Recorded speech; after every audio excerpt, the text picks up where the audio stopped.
la PFO, pero también ayudarles a pensar en una forma diferente de cosas que muchas veces uno estaría bueno escuchar de la facultad que debería portarse así o saber tal cosa y nadie nos había avisado. Después nos damos cuenta en la práctica de la facultad y después, cuando vamos a empezar a trabajar, nos damos cuenta de cosas peores. Entonces, el objetivo es, como vamos a ser compañeros de trabajo, que ustedes puedan evitar tener problemas que nosotros ya tuvimos cuando empezamos a trabajar. ¿Bien? Bueno, comparto la pantalla. Me avisan cuando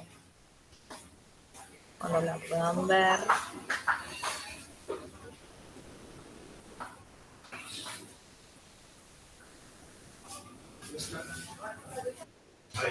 ¿La pueden ver? ¿Sí? Déjame aceptar el compañero. Y listo, vamos a empezar. Bueno, gente. Para los que no me conocen, yo soy médica, soy biomédica y también soy doctora en cirugía. Vamos a trabajar hoy lo que sería este manejo, que tiene que ser diferente, la mirada, el comportamiento, el pensar clínico, tienen que ser totalmente diferentes entre guardia y centro de salud.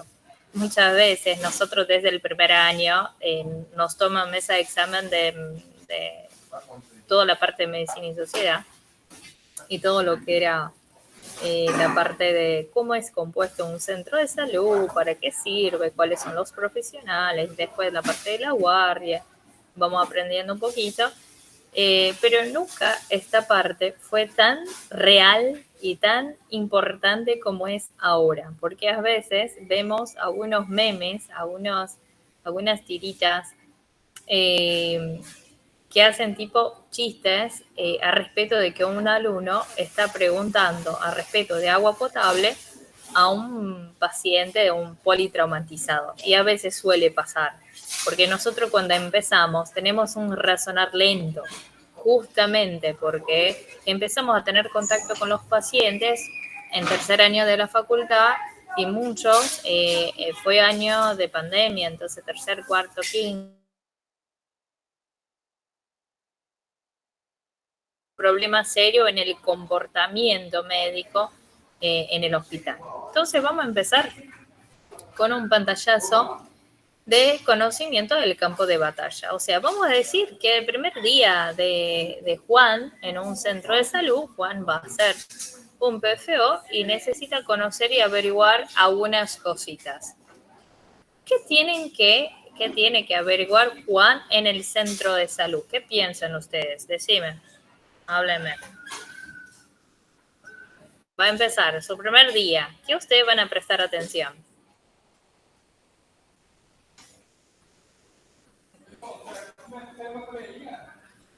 Y la estructura que tenemos para trabajar. Bien. ¿Qué más? ¿Y qué querés decir con estructura?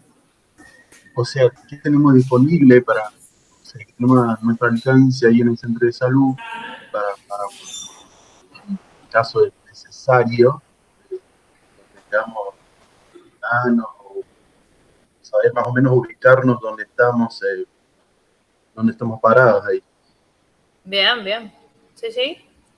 Bueno, acá yo les dejo algunas cositas que siempre, cuando sea la PFO o cuando vayan a trabajar como médicos, cuando empiecen a trabajar en un centro de salud, pregunten estas cosas. Primera cosa, fíjense dónde está ubicado. Por favor, fíjense dónde está ubicado. No es solamente por una cuestión de trabajo, pero también por ustedes. O sea, ustedes tienen que pensar esta cosa, este lugar donde voy a trabajar. ¿Es cercano a mi casa? ¿Es lejos de mi casa? ¿Cuánto tiempo llevo para ir y venir? ¿Me conviene trabajar en este lugar? ¿No me conviene trabajar? Son cosas que ustedes, me gustaría tener estas algunos amigos médicos que me hubieran avisado a razonar un par de cosas antes de empezar a trabajar.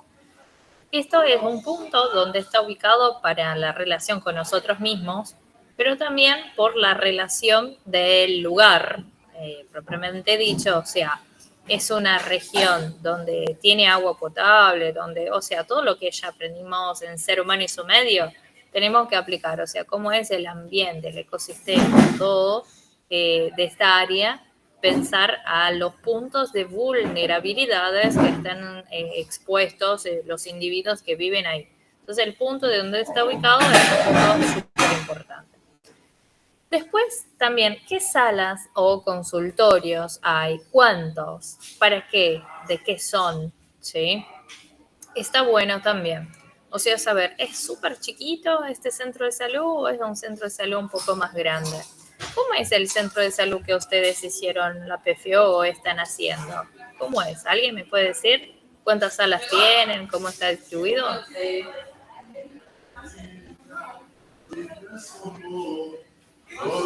Sí, ¿no?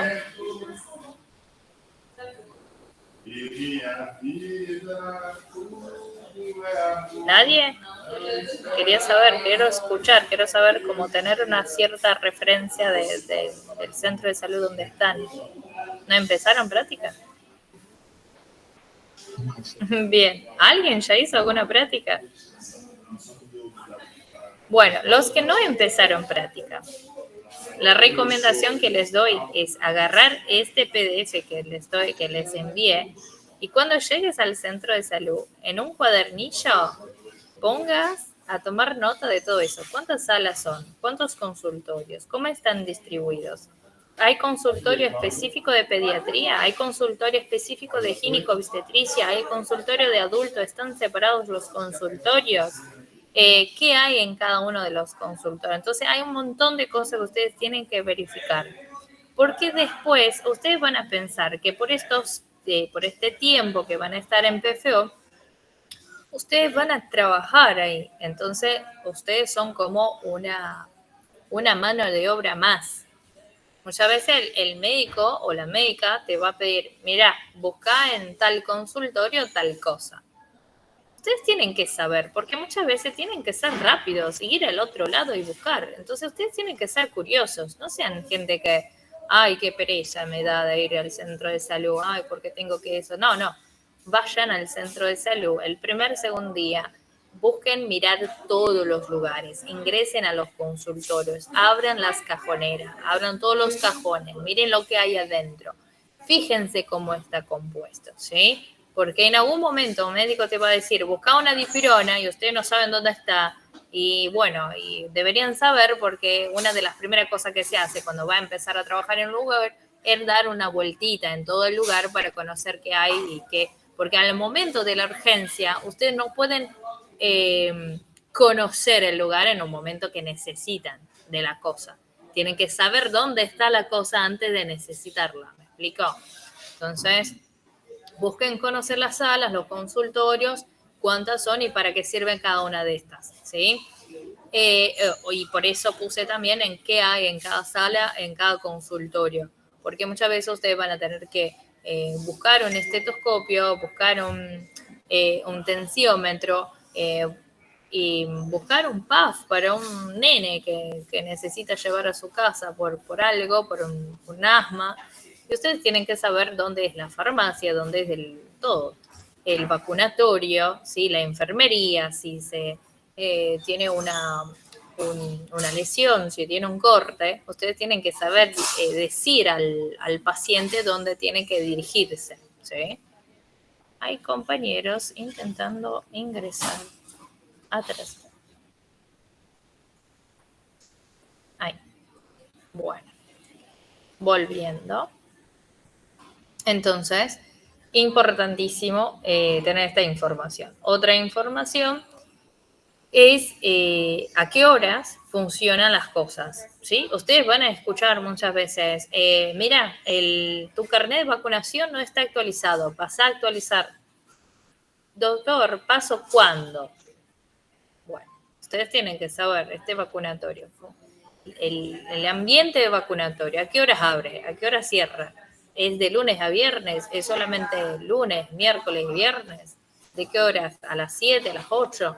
Entonces ustedes tienen que saber a qué hora abre, a qué hora cierra. Muchas veces pasa un paciente diabético a hacer la curación del pie y son las 3 de la tarde. A veces en tu centro de salud no hay enfermería a las 3 de la tarde. Ustedes tienen que indicarle al paciente que pasen a hacer la curación a la mañana, ¿sí? Entonces, son cosas que obviamente cuando estamos cursando no nos preocupa, no es algo que nos pasa. O hay otro compañero queriendo ingresar. Ay, Dios. Chicos, por favor, siempre que ingresen, intenten ingresar en los primeros 15 minutos de clase. Ahí desapareció. Intenten ingresar en los 15 primeros, porque si no tenemos que salir y volver de la dieta. Bien. Entonces eran preocupaciones que nosotros antes no teníamos, de saber qué horas abre, qué horas cierra, si la enfermería funciona en el mismo horario que vacunatorio, si vacunatorio es un horario diferente. Entonces sepan estas informaciones también que son importantes para los pacientes y para ustedes, ¿sí? ¿Quién trabaja y a qué horas trabaja? Parece una pelotudez otra vez, pero no. Porque ustedes van a ver que principalmente los que tienen que hacer PFO por la tarde. Muchas veces nos toca trabajar de secretarios. ¿Qué quiero decir con eso? Muchas veces viene un paciente que quiere un turno con ginecóloga en la semana que viene y justamente la persona que tiene la función de estar con la agenda y arreglando los turnos en el sistema, trabaja solamente de 7 de la mañana a las 12 de mediodía. O sea, significa que todos los pacientes que pasan por la tarde no logran tener un turno.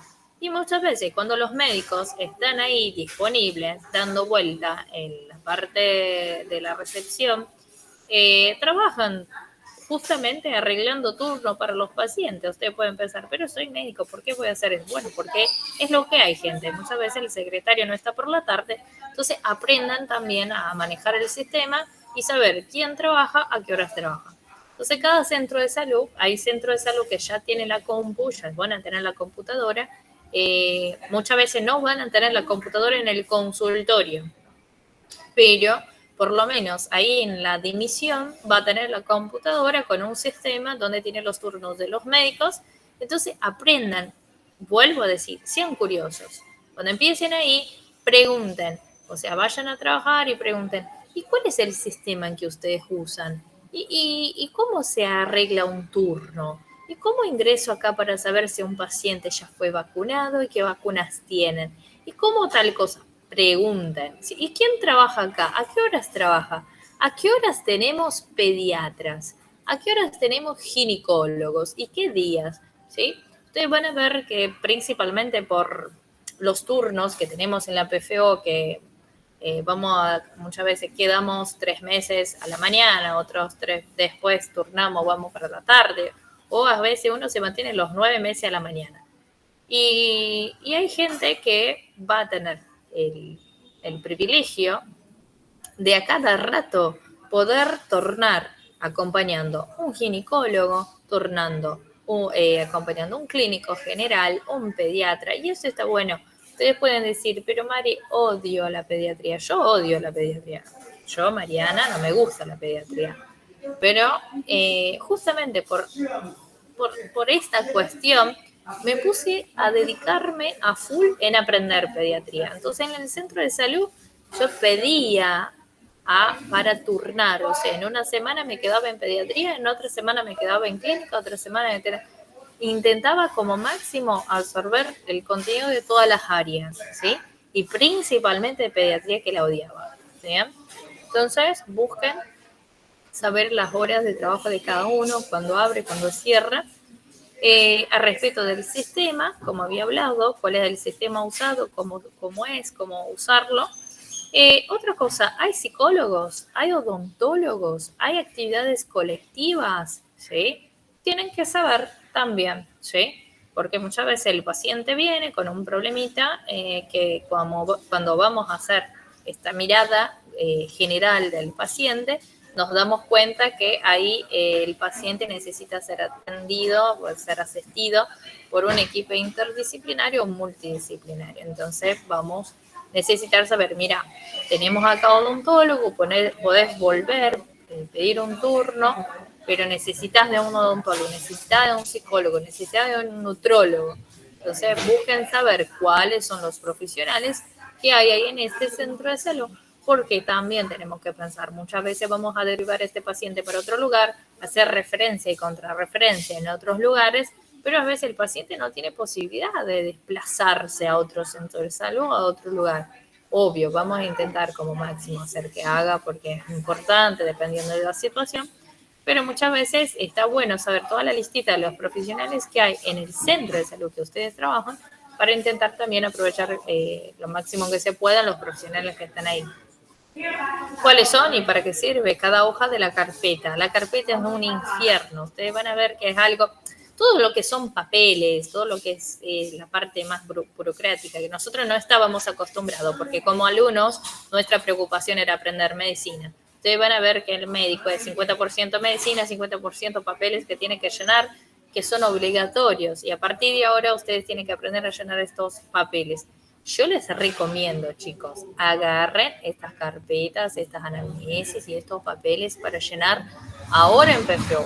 Porque yo intenté hacer como la mayor cantidad de papeles que pude, pero después que empecé a trabajar, siempre me perdía con los papeles. Ay, tengo que llenar este y ese. A veces una internación en guardia, tenemos que llenar más de 7 papeles diferentes y a veces uno se olvida y nos cagan a trompada los de, no sé, de clínica, no sé qué cosa, que debería tener una hoja para ellos. ¿Sí? Entonces, ahora ustedes empiezan a tener este tipo de responsabilidad. ¿Bien? Bueno, otro detalle que quería decir al respecto de dónde está ubicado es al respecto de que ustedes van a tener clases, van a aprender más eso y muy probablemente los que van a tener las tutorías también, tutoría de guardia y tutoría del centro de salud, los tutores del centro de salud marcan ahí así, son intensos con eso, de área de responsabilidad, área de influencia, referencia, contrarreferencia, todos estos nombres que tenemos que aprender a usar bien. Cuando hablamos de dónde está ubicado un centro de salud, presten bien la atención, la diferencia del área de influencia y del área de responsabilidad, ¿sí? Porque cuando nosotros vemos la área de responsabilidad, es una área geográfica delimitada, ¿sí? O sea que es un consenso que se estudia toda una área específica, todas las casas, los barrios, cómo están distribuidos y organizados, y vamos a usar calles o límites geográficos para delimitar que este centro de salud tiene como responsabilidad esta área determinada. Ustedes van a ver que muchas veces cuando miramos todas las carpetas de los pacientes que van a este centro de salud, van a existir pacientes que están acá, están afuera de esta área, ¿sí? Y tienen carpeta, y la familia toda está ahí, se atiende ahí. O pasa mucho, por ejemplo, vamos a decir que tienen padres que son divorciados, son separados, y el chiquito pasa cada 15 días en la casa de su papá o a cada 15 días en la casa de su mamá, y a veces el chiquito se enferma en este periodo que está en la casa del otro responsable. Y entonces este chiquito va a ser llevado a este centro de salud y a veces este chiquito vive acá, en la otra punta de Rosario. Pero va a empezar a tener una carpeta en este centro de salud porque a cada 15 o 4 o 5 veces al año va a este centro de salud por alguna cuestión específica de salud. Entonces, este chico va a estar adentro de nuestra área de influencia, ¿sí? O sea que vamos a ver que va a pasar los límites definidos, ¿sí? Y vamos a tener, atender la demanda, la necesidad de la población, ¿sí? Y ahí vamos a tener una influencia ampliada a dónde va la población, a dónde va este centro de salud. Bueno, Otro punto que ustedes tienen que pensar, ¿cuál es el perfil del paciente de este centro de salud? ¿Hay predominio de mujeres o hombres? ¿La gente trabaja en qué? Porque dependiendo si es un área que es cerca al campo, tenemos un perfil de paciente con un perfil de enfermedades. Es un lugar donde la gente trabaja recolectando cosas en la calle, otro perfil de paciente. Hay un centro de salud en un lugar donde trabajan con las mujeres de ahí, hacen mucha limpieza en la casa de otras personas. También vamos a tener un perfil específico. La parte de alfabetización, la parte del nivel de conocimiento, el acceso rápido a ambulancias. Este centro de salud está ubicado en un lugar donde las ambulancias pueden llegar, pueden ingresar rápidamente a este barrio, o es un barrio que geográficamente nos hace imposible. Eso es importante, porque a veces uno piensa que paros solamente llegan a la guardia, que las urgencias, que las emergencias llegan solamente a la guardia. No, gente, la gente puede infartarse en un centro de salud. Entonces tenemos que tener esta visión de acceso rápido a ambulancias, por dónde vendría la ambulancia, por dónde va a llegar la ambulancia, y pensar que a veces tenemos que con nuestras propias manos desplazar el paciente a una esquina, a una cuadra más cercana donde la ambulancia va a poder pasar. ¿Cuál es el hospital más cerca? ¿Sí?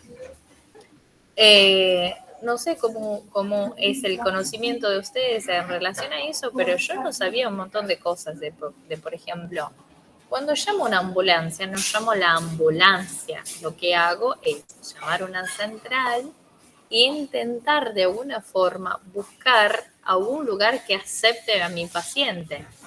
Esa parte de intentar hacer es una negociación, de decir, mira, necesito de un espacio, necesito de una camilla, necesito trasladar a un paciente, se está infartando, se está tal cosa, y tenéis que hacer este trámite de convencer al otro del otro lado que necesitas de un espacio para trasladar y que mande una ambulancia.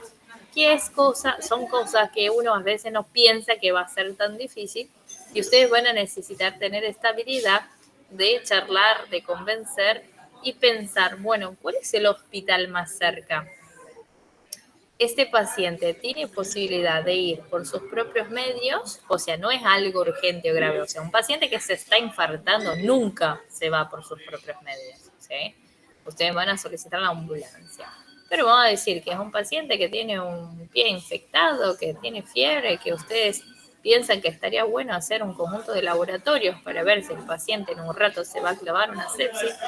No está con sepsis todavía, pero puede ser que en 2 días se va a empeorar el cuadro, y que ustedes quieren que este paciente vaya a una guardia para hacer, no vas a estar así tan tranquilo que este paciente salga del centro de salud y vaya a su casa. Bueno, entonces es tu obligación pensar, bueno, este centro de salud está cuánto de distancia del hospital más cercano, y poder hablar con este paciente. ¿Tenés posibilidad de agarrar un colectivo, de ir a una guardia? Porque tengo esta preocupación y me gustaría que fueras. Entonces tenés que estar ahí atento y explicar al paciente, y también calcular cuánto tiempo tarda y cuánto va a gastar el paciente. Perfil demográfico. Como acá estamos hablando de la población, hay poblaciones que tienen un predominio de ancianos, hay poblaciones que tienen un predominio de infantes, y acá también vamos a ver la diferencia. Hay centros de salud que tienen 2, 3, 4, 5 pediatras, y hay centros de salud que tienen un solo pediatra, ¿sí? Entonces, eso va a estar vinculado y ustedes tienen que estar atentos. La parte socioambiental, eso ya ni necesito hablar, porque muchos de ustedes deben haber estudiado un montón todas estas cuestiones de agua, de potabilización, de recolecta de basura, de aguas grises, todo lo que puede estar expuesta al paciente, y pensar bien en esta región. A respecto de los profesionales, sean curiosos al respecto de los profesionales. Chicos, ¿ustedes saben la diferencia de interconsulta y derivación?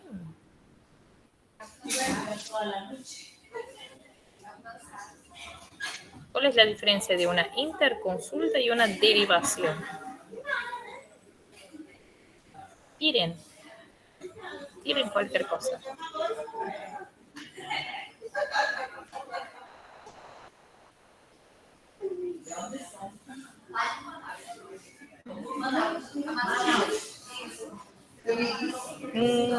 No. No. Bien. ¿Otro? ¿Quiere intentar? Yo creería que la interconsulta sería con un especialista y la derivación sería más por la gravedad del paciente. Yo no puedo atender al paciente porque no tengo lo necesario. Podría Bien. ser que uno sería por consultorio y el otro es una derivación, digamos, de urgente o de una emergencia. Todo eso se mezcla bastante, yo les entiendo, porque son cositas que nos molesta un poco. Interconsulta, este de interconsultar, es como que este paciente es mío, ¿sí? Es mío. Y la interconsulta es, lo voy a enviar a un determinado profesional, este paciente sigue siendo mío, ¿sí? O teniendo una relación con mi sector, y lo que quiero solamente es que otro médico lo vea, que le pida estudios o algo así, que pueda ver estos estudios, etcétera, pero que este paciente vuelva con los laboratorios, con los resultados y que yo lo siga asistiendo. O sea, es una interconsulta, es como un intercambio de mi paciente con otros profesionales, pero este paciente vuelve, siempre va y vuelve, ¿me explico? El sistema de interconsulta sirve muchísimo para referencia y contrarreferencia. ¿Saben lo que es referencia y contrarreferencia? ¿Sí, no? Referencia sería cuando mandas tu paciente a otro médico con algunas dudas tuyas y la contrarreferencia lo que contesta él para tus dudas. Exacto, muy bien. O también para un laboratorio, por ejemplo, cuando yo solicito a un paciente, necesito un hemograma, una glicemia en ayuno, eso, voy a hacer la ordencita. Este paciente va con esta ordencita es una referencia. ¿Referencia a quién? Al laboratorio. El laboratorio va a hacer el estudio de este paciente, va a tener los resultados y el resultado es una contrarreferencia. O sea, el laboratorio o sea, no es solamente de médico para médico, pero sirve para cualquier área donde yo hago una solicitud, una ordencita, quiero que esto va y después esta información vuelve, ¿sí? Y las interconsultas funcionan bastante en este sistema de referencias y contrarreferencias. Derivación, muchas veces vamos a derivar a este paciente cuando queremos que este paciente pase a dar seguimiento a una parte de su tratamiento totalmente en otro sector, ¿sí? Muchas veces vamos a derivar los pacientes en la guardia. Ustedes van a ver, viene un paciente con un DOR tipo cólico en hipocondrio derecho, ustedes están sospechando de una colelitiasis, y bueno, ustedes no van a internar a este paciente y van a hacer una interconsulta con un gastroenterólogo, porque este paciente no está grave, entonces no va por interconsulta. Ustedes lo que van a hacer es cuidar del dolor de este paciente, descartar cualquier cuadro de gravedad y hacer una derivación por consultorio externo para que este paciente pase a ser asistido externamente, derivado a un gastroenterólogo para que estudie su situación. ¿Me explico? ¿Entendieron bien la diferencia de interconsulta y derivación? Yo no entendí. ¿Ah? No entiendo la diferencia. Para mí hasta ahora fue igual. La derivación, como el nombre dice, estoy derivando, estoy pasando a otro. Y eso, a partir de esta derivación, no necesariamente necesito de una contrarreferencia. Este paciente no vuelve a mí y no me pertenece más. Ok, ¿Sí? ahora Entonces, sí, gracias. por eso dije, en una guardia yo puedo hacer interconsulta y derivaciones. Si viene el paciente y está con un dolor en hipocondrio derecho, pero tiene una tríade de Charcot, o sea, tiene fiebre, o sea, empiezo a sospechar que además de una coleritiasis, este paciente está con una cistitis, o sea, con una colecistitis asociada a litiasis. Este paciente tiene fiebre, tiene leucocitos elevados. Este paciente es un paciente que se está descompensando. Bueno, yo le voy a mandar a casa para buscar un turno con un gastroenterólogo, que puede ser que vea un gastroenterólogo dentro de un mes. ¿Ustedes harían eso? ¿Qué harían ustedes?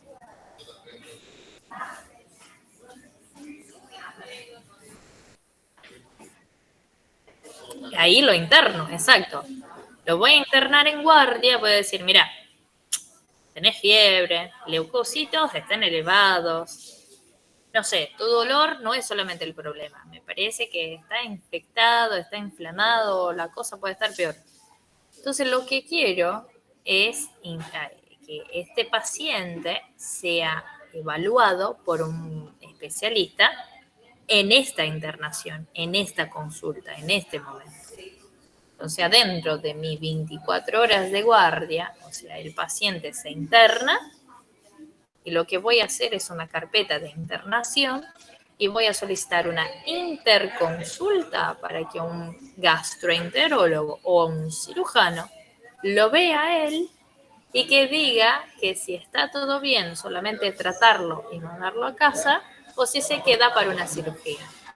Ahí me sirve la interconsulta, ¿sí? Porque ahí está que yo estoy de guardia, otro profesional lo va a ver, o puede ser que este paciente se quede internado y que el profesional lo va a ver mañana y yo no voy a estar de guardia, pero un compañero mío va a estar de guardia y sigue siendo una interconsulta porque este paciente está adentro del mismo cuadro de internación, ¿sí?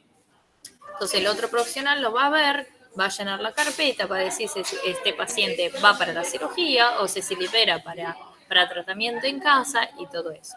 Entonces, ese es bien cuadro de interconsultas, ¿sí? Ahora, totalmente diferente de derivar. Por ejemplo, tengo un paciente, este paciente tiene un TEC, o sea, tuvo un traumatismo, se golpeó la cabeza, yo estoy en un hospital que no tengo tomógrafo, no tengo UTI, me parece que se va a clavar un coma en este paciente dentro de 2 horas porque está bajando, el Glasgow estaba 14 y el Glasgow ahora es 11. Lo que voy a hacer con este paciente no es interconsulta, lo voy a derivar, voy a empezar a llamar otros hospitales, o sea, voy a llamar el CIES, voy a llamar la central de derivación de ambulancias y a empezar a solicitar, mira, necesito un hospital que tenga un tomógrafo y una UTI y de preferencia un neurocirujano, porque este paciente capaz que se va a clavar un coma o algo peor dentro de 2 horas. Entonces estás derivando al paciente, lo estás mandando y este paciente no necesariamente va a volver. ¿Estamos bien ahí? ¿Sí, no? Sí, no. Sí, por acá sí. Sí. Muy bien. Bueno, importante también todo el trabajo del equipo interdisciplinario y multidisciplinario. Ustedes van a aprender varias nomenclaturas. Nosotros en otras clases también vamos a hablar otras cosas. Pero a veces el mismo paciente, adentro de un mismo centro de salud, con el equipo que pertenece al centro de salud o el equipo extendido, que ustedes van a ver la diferencia también en la cursada, este equipo hace las interconsultas. O sea, tengo una paciente mujer que estaba asistida por un clínico general que se quedó embarazada, entonces ahora pasa a tener consulta con el clínico general, pero también va a la obstetra, ¿sí? Y vamos a decir que esta mujer sufre violencia doméstica, violencia de género, Y esta mujer también va a psicólogo, va a psiquiatra, va a tal cosa. Este equipo, este trabajo de interconsultas, trabajo de referencias y contrarreferencias con el mismo individuo dentro del mismo centro de salud, son estos trabajos interdisciplinarios, ¿sí? Y muchas veces cuando expandimos aún más para sectores que están afuera, esta mujer también va a hospitales o a equipos de apoyo porque, no sé, tiene adicción por alcohol o algo así. Entonces, además del centro de salud, también es asistida, es apoyada por otras estructuras de la red de salud. Esta persona va a estar en un trabajo también multidisciplinario, no solamente interdisciplinario. Entonces, de a poquito van grabando, van memorizando bien las diferencias, pero eso es de practicar. A cada rato, a cada cosa, vamos mejorando. Al respecto de salas, consultorios, vacunatorios, sigo insistiendo. Porque para nosotros, alumno de nuestro instituto no puede ser un alumno que no sepa, no puede ser estos alumnos que son medio, no sé, parecen que estén en otro universo paralelo, o nosotros vemos a la persona en el hospital y decimos, mira, buscame una gasa, y la persona, no, ¿qué gasa? ¿Dónde está? No, gente, no, por favor, no. Entonces, por ejemplo, ¿qué inyectables tengo disponible en este centro de salud? No es igual, puede ser que un compañero vaya a un centro de salud súper grande, bien preparado, tiene un montón de cosas, un montón de medicaciones, increíble este centro de salud. Y puede ser que otro compañero va a otro centro de salud súper alejado de Rosario, que no tiene nada, nada. Ustedes tienen que saber qué tengo en mis manos para trabajar. Entonces, vuelvo a decir, sean curiosos. Cuando vayan al centro de salud, pregunten, ¿dónde está la parte de los inyectables? ¿Qué inyectables tenemos? Y para niños, y para adultos, y para embarazadas, y cuáles son las categorías de medicaciones orales que tenemos. Y tenemos eso, ¿sí? La parte higiénico, ¿cuáles son los métodos anticonceptivos que tenemos? ¿Tenemos DIU? ¿Tenemos? Tenemos. Tenemos intradérmicos. ¿Cuáles? Entonces vamos preguntando, pregunten, ¿sí? Para saber cuáles son y que tengan todo en un cuadernillo. Tengan un cuadernillo de guardias que va a estar siempre en el bolsillo de tu ambu y vas a poner todas las informaciones ahí. Porque ustedes tienen que saber, bueno, si viene una crisis hipertensiva en un centro de salud, ¿tengo que hacer con este paciente? ¿Qué piensan ustedes? Perdón.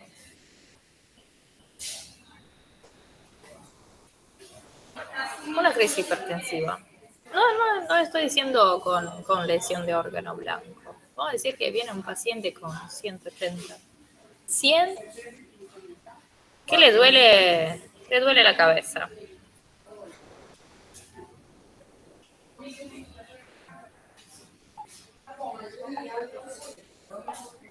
O sea, la pregunta va si tenemos que hacer en el centro de salud con el paciente ese.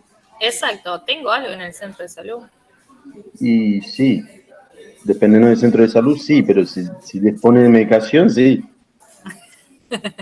Porque, por ejemplo, yo estuve en el centro de salud la semana pasada y llegó un paciente con una crisis hipertensiva y el médico que estaba de guardia sí lo trató, esperó que baje la presión a nivel considerable y de ahí ya lo mandó a casa y hizo una derivada, en realidad una interconsulta porque el centro de salud era un barrio muy chiquito, con un cardiólogo para que le controle la presión porque no sabía que tenía hipertensión tampoco.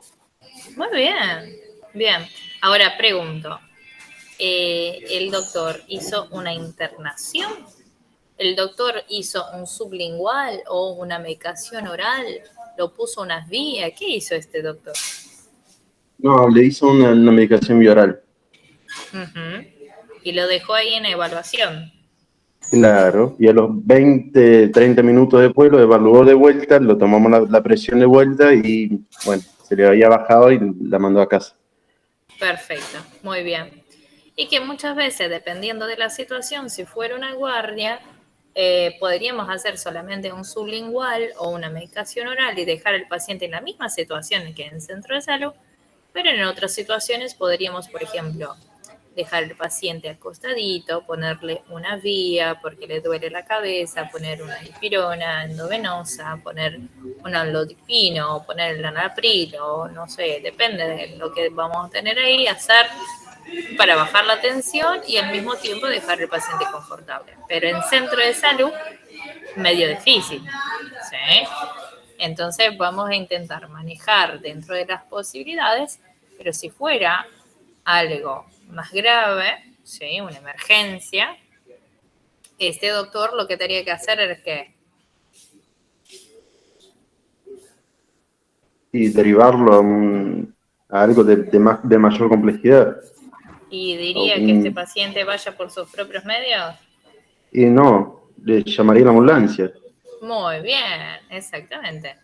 Y tampoco esperaría mucho, o sea, lo que haríamos es muchas veces hacer la medicación sublingual oral y ya solicitar la ambulancia para que mientras eso la medicación ya está haciendo efecto y vamos a agarrar una hoja, hacer tipo una carta para el compañero médico que va a atender a este paciente en la guardia diciendo paciente ingresa por cuadro de tal cosa, tal cosa y tal cosa, en el cual se hace tal medicación vía oral, tantos miligramos a las tal hora, ¿sí? Y se solicita seguimiento en guardia por tal cosa, ¿sí? Entonces, ahí vamos a estar haciendo esta referencia y derivando este paciente para un seguimiento externo, ¿bien? Y una crisis de asma, una crisis asmática, ¿qué les parece?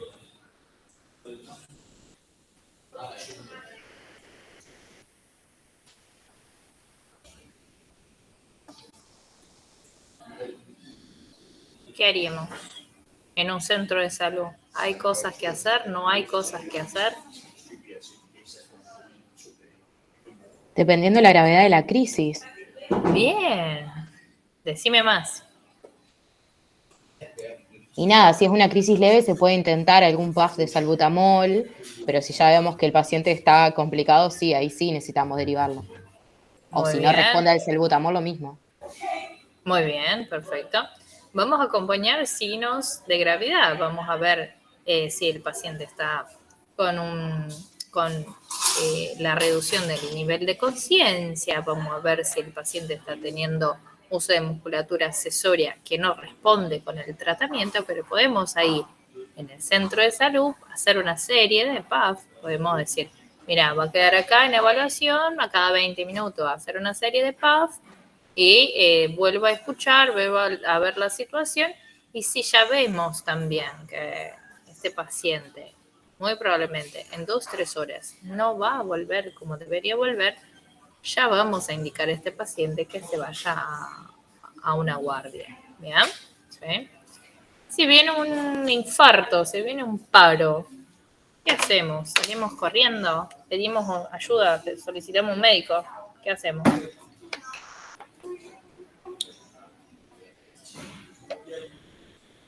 Esa fue una de mis preguntas en el centro de salud cuando fui, porque me quedé como que no sabía muy bien cómo se manejaba la cuestión de los infartos en el centro de salud.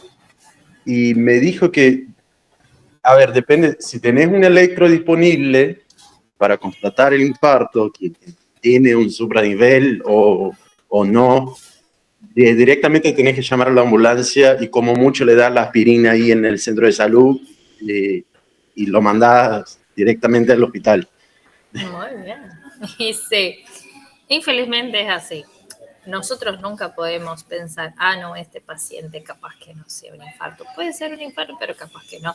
Y si no tengo un electro, no tengo posibilidad y el paciente está con pinta de infarto, un dolor muy característico y se está irradiando y y vamos a ver la tensión arterial está a 170, 180, el paciente está sudoreico, está taquipneico. Bueno, gente, no vamos a perder nuestra matrícula que tardamos tantos años para tenerla por una duda. Entonces, lo mandamos. Solicitamos una ambulancia y lo mandamos, ¿sí? Ahora siempre, por eso yo les había dicho, busquen saber, ¿hay un clopidogrel? ¿Hay un ácido acetilsalicílico? ¿Qué hay? Obviamente, muy probablemente no va a tener una morfina, ¿sí? Y igual, no sabemos si está clavando un infarto de cara inferior o superior, o sea, infarto izquierdo o derecho, tampoco vamos a arriesgar tanto meter una morfina en un paciente que no sabemos si tiene una derivación inferior que está afectada. Entonces, la recomendación es siempre conocer el campo de batalla. Sepan todas las herramientas que tienen en manos, porque muchas cosas que ustedes van a ver que vamos a manejar en una cuestión de 15 minutos, 30 minutos, puede ser la decisión de la vida del paciente. Y ni siempre vamos a pensar que estas situaciones ocurren solamente en la guardia. Obvio, es menos común que pase en un centro de salud, pero no es que nunca va a pasar. Entonces ustedes tienen que estar preparados, no importa lo que sea, ¿sí? En el centro de salud, ¿damos medicación para que el paciente lleve a casa? Y si no tiene obra social, sí. Muy bien. Y muchas veces los damos, ¿sí? Muchas veces damos. Y sean medicaciones para pacientes pediátricos, como por ejemplo, el paciente tiene una bronquiolitis, una bronquitis, vamos a dar una claritro, vamos a dar una moxi por una otitis o algo así, está ahí, lo vamos a dar, ¿sí? Para que el paciente ya empiece la medicación y pueda tener el seguimiento, ¿sí? Algunas otras, obviamente, dependiendo de la situación, vamos a intentar hacer con que el paciente pueda buscar. Y hay otras cosas que nosotros muchas veces vamos a ver, por ejemplo, algunos sintomáticos, como por ejemplo, un antipirético, una dipirona, un paracetamol, un ibuprofeno, lo tenemos para dar, ¿sí? Pero, por ejemplo, viene una madre con la cuestión de que su hijo no deja de tener crisis de tos. Tos seca, abundante. Siempre que hay cambio de clima, el pibito no duerme, pobre, de tanta tos. La parte pública ofrece anti-oxígeno.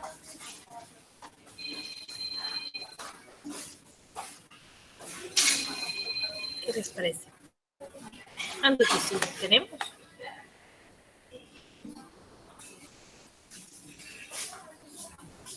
Voy a tener en un centro de salud un Benadryl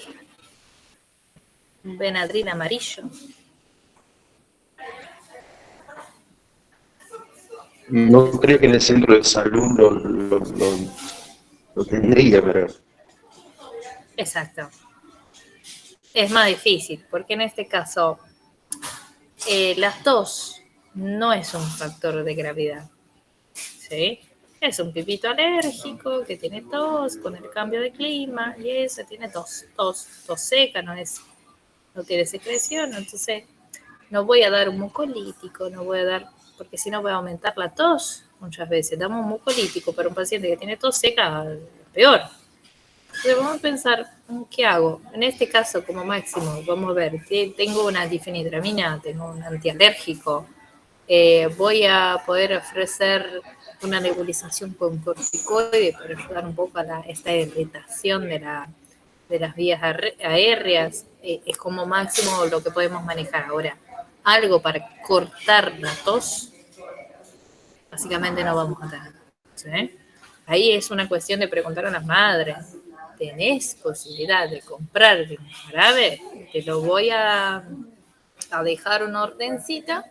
Si querés pasar en farmacia y ver cuánto sale, dejo acá la ordencita, pero más que eso, acá en Centro de Salud no tenemos, ¿sí? Entonces, son cosas que uno tiene que saber hasta dónde podemos tener herramientas en casa que digo, en el Centro de Salud trabajando, y otros que no. Y Y bueno, hay otra cosa que a veces, bueno, después en guardia yo voy a hablar otros detalles más. Bueno, a respecto de la carpeta del centro de salud. Estas carpetas tienen muchas hojas, gente. Son así, parecen que no se termina nunca la cantidad de hojas que hay adentro de una carpeta del centro de salud. Y muchas de estas carpetas del centro de salud son históricas, o sea, que tiene ahí toda la historia de una familia de 30 personas, desde el bisabuelo está ahí. ¿Sí? Todas las consultas, las medicaciones, todo. Es súper lindo acompañar una carpeta completa. ¿Sí? Entonces, vuelvo a repetir, sean curiosos. Cuando tengan baches de tiempo entre un paciente y otro, o cuando vayan a la guardia, al centro de salud y no haya paciente, soliciten que a las enfermeras o a la gente de la secretaría o que ustedes puedan ir a la región donde quedan las carpetas y puedan leer las carpetas. Y entonces agarren varias carpetas y empiecen a abrir y mirar todo cómo está construida las carpetas. ¿Sí? Eso es lo que marca una gran diferencia también entre centro de salud y guardia. ¿Bien? ¿Ustedes saben la diferencia del ecomapa y del familiograma o genograma? ¿No? Bien. Ustedes van a ver que algunas carpetas van a tener solamente familiograma y otras carpetas van a tener ecomapa. Muchas veces la secuencia de las hojas de un centro de salud a otro puede cambiar también. Todo eso que estoy hablando para ustedes van a tener algunas variaciones entre un centro de salud y otro. Estoy hablando la raíz, la parte general de la construcción social de la práctica médica en centro de salud. Bueno, hay muchos centros de salud que solamente trabajan con familiograma, otros que trabajan también con ecomapa, que nosotros vamos a ver la diferencia. Entonces tiene la primera hoja, que en general es el apellido, el nombre de la familia y todas las personas de la familia que estén adentro de esta carpeta. Después viene una hoja de ecomapa o ya viene la hoja de familiograma. A veces hay una hoja de anamnesis familiar, o sea, hay tipo una hoja que habla sobre la casa, dónde es, si tiene agua potable, cuántas habitaciones, cómo es la parte de la estructura, si tiene luz, energía, ¿sí? Entonces tiene estos datos y a veces ya va directamente para la parte individual de cada uno, entonces tiene una división con una hoja para cada miembro de la familia y tenemos ahí las anamnesis para cada miembro de la familia. Si hubo embarazadas, la hoja de carnet perinatal va a estar ahí adentro, también adentro de la carpeta. Pero mientras está embarazada, la mujer, la carpeta de prenatal de la mujer queda separada. Pero después que se termine ese embarazo, agarramos esta hoja prenatal y la metemos junto con la carpeta familiar. ¿Sí? Bien. Y todo el histórico de consultas, de conductas.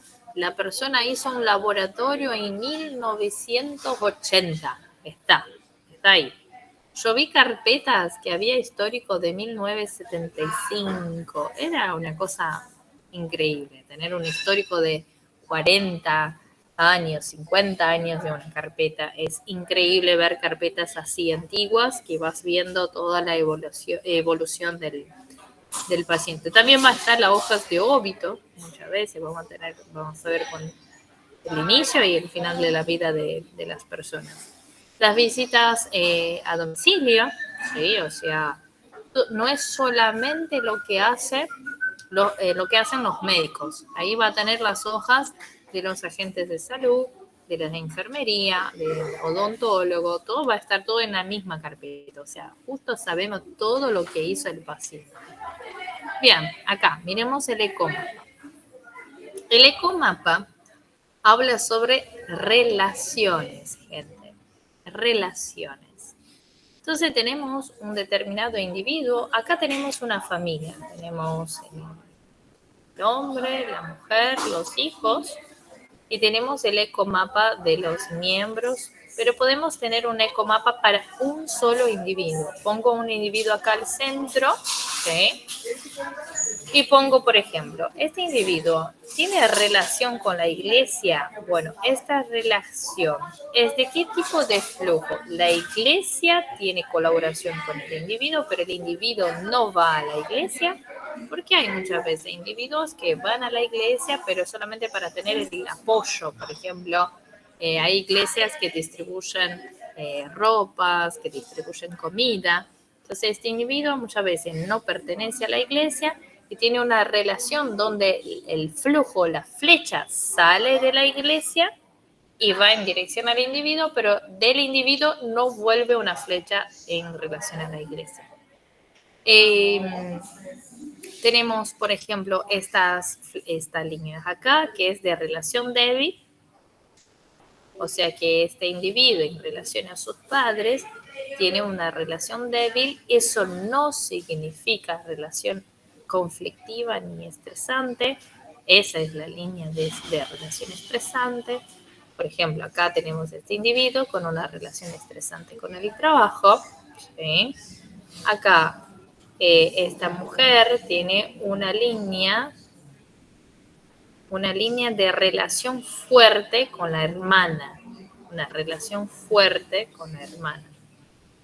Y acá tenemos una línea de flujo de recursos, un flujo constante de trabajo en relación a mujer, o sea, es una ella ofreciendo el trabajo y el trabajo ofreciendo a ella, y es un flujo bidireccional, ¿sí?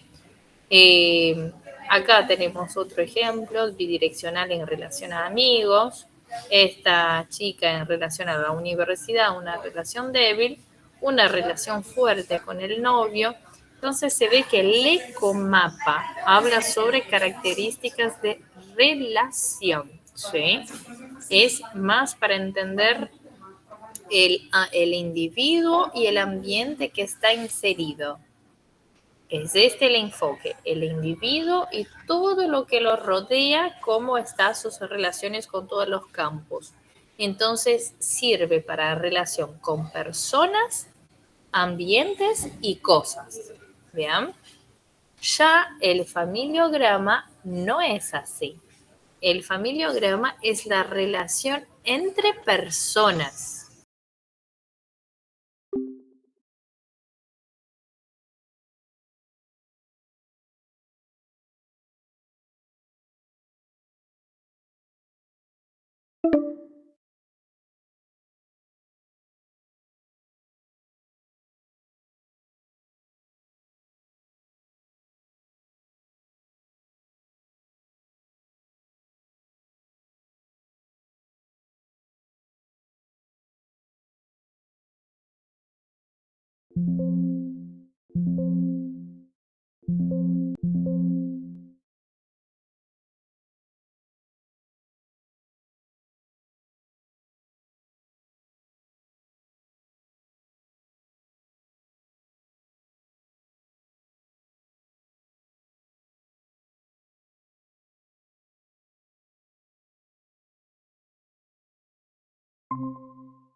Bueno, continuando.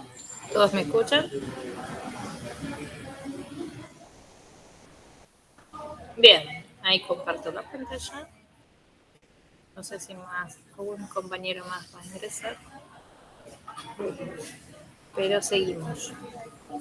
¿Todos ven la pantalla? Sí. Bien. Entonces, ¿ustedes entendieron bien la diferencia entre genograma, familiograma y ecomapa? Entonces, vuelvo a repetir. El ecomapa es una relación de persona con instituciones, con otras personas, con cosas, no es solamente persona a persona. Ya familiograma es persona a persona, o sea, ustedes nunca van a encontrar en un familiograma la relación que esta persona tiene con el trabajo. ¿Bien? Profe, una pregunta. Calma, que hay otra persona que quiere ingresar. Sí, decime. ¿Quién sería responsable por hacer esto? Nosotros, médicos. Vamos a decir que es la primera consulta de un paciente. Voy a decir, hola doctora, me llamo Gisela, yo vivía en otro barrio y voy a empezar a vivir en este barrio. Me gustaría empezar a hacer mis consultas, tengo 2 hijos, tengo mi marido que también va a vivir conmigo acá y vamos a empezar a frecuentar, o sea, tener el apoyo de este centro de salud. ¿Qué vas a hacer?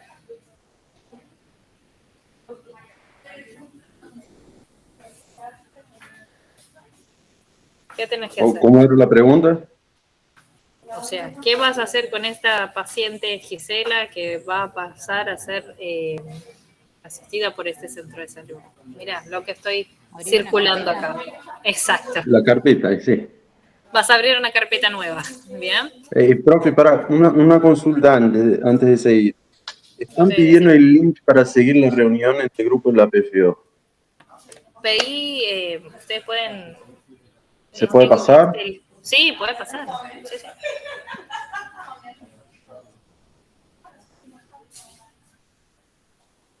Compartir.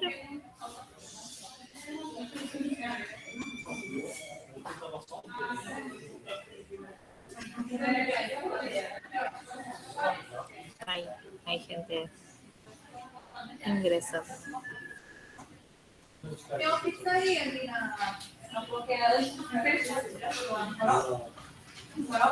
Listo, volvieron. Listo, seguimos. Bien, entonces, contestando la pregunta de la compañera, era eso que yo había hablado. La primera cosa que vamos a hacer es abrir una carpeta nueva.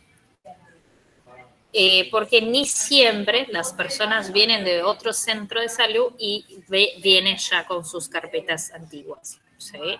Podemos, obviamente, después hablar con el otro centro de salud y preguntar, ¿ustedes me pueden enviar la carpeta de tal paciente? Pueden hablar para que la paciente pueda ir al otro centro de salud, buscar y traerlo, pero nuestra obligación como médicos es abrir una carpeta nueva.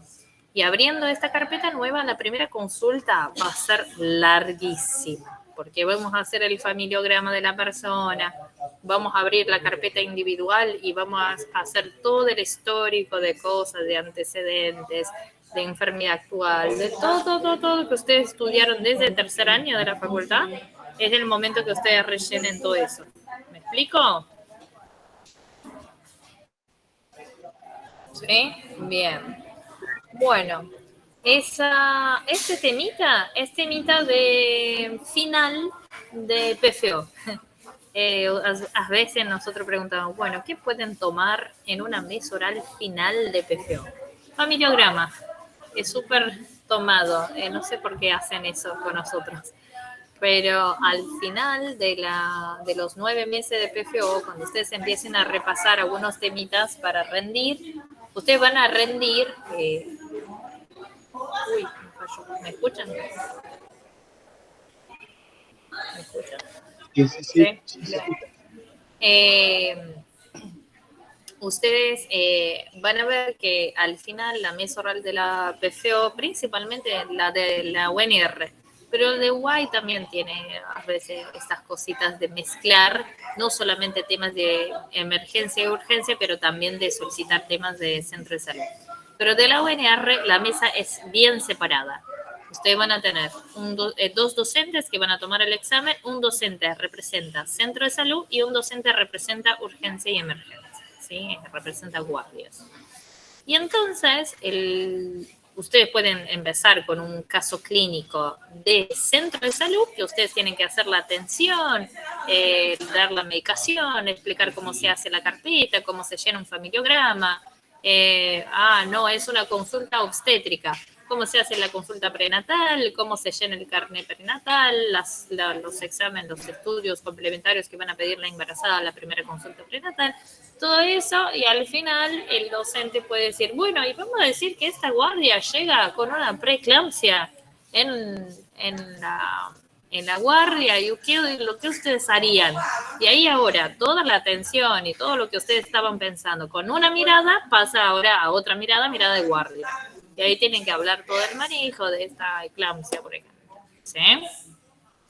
Bueno, avanzando, para ir concluyendo la carpeta de centro de salud, tenemos entonces las historias clínicas. Yo puse acá completas, porque ustedes van a ver la gran diferencia que tienen guardias, ¿sí?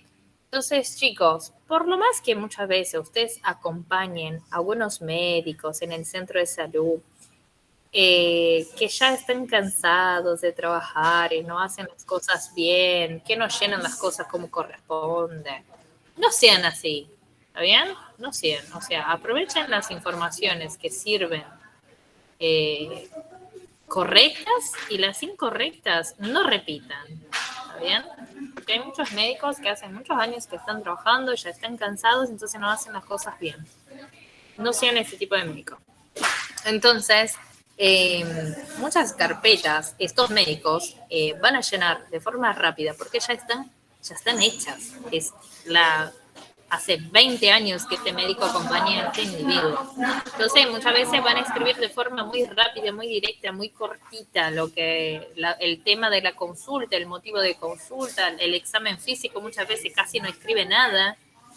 Y lo que vemos muchas veces son las carpetas de pediatría ser más completas. O sea, el pediatra tiene un poco más de cuidado de por lo menos pesar, medir y percentilar al paciente. Y a veces en la consulta de adultos, el médico mira al paciente y dice, consulta por tal cosa y le di tal medicamento, ¿sí? Infelizmente, a veces así, ¿está bien? Pero de resto, las carpetas de centro de salud son súper completas, las anamnesis son súper completas, el examen físico es súper completo. Y es diferente eso de guardia, que ustedes van a ver. Si ustedes en una guardia intentan hacer una anamnesis completa, el médico de guardia te va a sacar trompadas, ¿sí? Por favor, no hagan eso. Perdón. ¿Dudas hasta acá? ¿No? ¿Podemos avanzar? Bueno. La parte, como había hablado de sistemas, el sistema sirve para agendas, sirve para saber la parte de vacunas. Muchas veces el paciente no tiene el carnet de vacunas, pero el paciente, en el sistema podemos ver si el paciente tiene las vacunas puestas, qué vacunas faltan, y ahí podemos agarrar el turno y hacer la vacunación del paciente. Principalmente también para odontólogos. Ahí los odontólogos muchas veces usan más el sistema del que nosotros. Y acá puse historias clínicas con un punto así de interrogación, porque, gente, hasta hoy, y mira que yo fui en 5 centros de salud diferentes hasta ahora. Y no conocí ningún centro de salud que efectivamente hacía todas las historias clínicas en un sistema. La mayoría es algo más manual, por así decir, todavía. ¿Ustedes ya vieron algún centro de salud manejando todo 100% online? Y es más, la historia clínica del centro de salud que vi yo, o sea, cuando estuve ahí, la verdad que dije, claro, porque en la facultad no nos enseñan así. Bien. Bueno, gente. Entonces, para terminar esta parte del centro de salud, como PFO, ¿qué hago? Primero, la recomendación es tener un cuadernillo para tomar nota de los protocolos, de los procedimientos, ¿sí? Pedir para hacer todo. Doctor, ¿puedo atender a este paciente? Doctor, ¿puedo pesarlo? ¿Puedo medirlo? ¿Puedo hacer el TOC vaginal? ¿Puedo agendar al paciente en el sistema? ¿Puedo buscar la medicación? ¿Puedo aplicar la vacuna? ¿Puedo llenar la carpeta? Pidan todo. Dejar que hago eso, que hago eso, que hago aquello.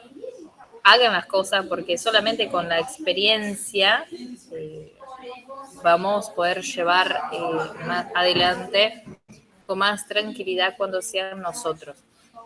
Tenemos una cierta, un cierto miedo de equivocarnos, de hablar cualquier pelotudez, que a veces el médico nos mire y diga, ¿cómo este pelotudo llegó a la PFO si no sabe tal cosa? Bueno, eso puede pasar. Hay médicos que son pelotudos y que nos miran como si tuviéramos la obligación de saber millones de cosas. Sabemos que hasta cierto punto sí, tenemos que saber muchas cosas, pero ahora es el momento de equivocarse, ¿está bien? Entonces no tengan miedo de equivocarse, equivóquense, no hay drama. Entonces, ay, profe, ¿puedo, no sé, hacer las maniobras del Leopold? Sí. Intentarlo hacer, no importa si no vas a encontrar el fondo de útero, si no vas a saber si el paciente, si el bebé está a la derecha o a la izquierda en la posición fetal, no importa, practicalo, ¿sí? Bueno, y ahora vamos a hablar un poquito de guardia para terminar la clase. Y en la guardia, cambia algo, cambia todo. Cambia básicamente todo, ¿sí? Primero de todo, ¿dónde está ubicado el hospital? Y ahora no es por una cuestión de saber datos demográficos, si los pacientes son alfabetizados, no. Es así. Por ejemplo, yo trabajo dando guardias en hospitales que están en rutas. En general, ¿qué tipo de paciente voy a atender en mis guardias? ABP. Exacto. O sea, a cada guardia que doy, por lo menos 3 a 4 ABPs tengo, ¿sí? O sea, algo que yo sé que voy a trabajar y voy a tener un ABP para atender, ¿sí? Ahora, es diferente, por ejemplo, trabajo en un hospital que es referencia para politrauma, es referencia para TEC, es referencia para infartos. Entonces, dependiendo si el hospital es referencia de tal cosa, o sea, cuando pensamos en el ECA, ¿pensamos en qué? En trauma. Trauma y además, ¿qué tipo de trauma? Yo siempre era trauma nada más. ¿De TEC? También. ¿Ah? ¿De qué?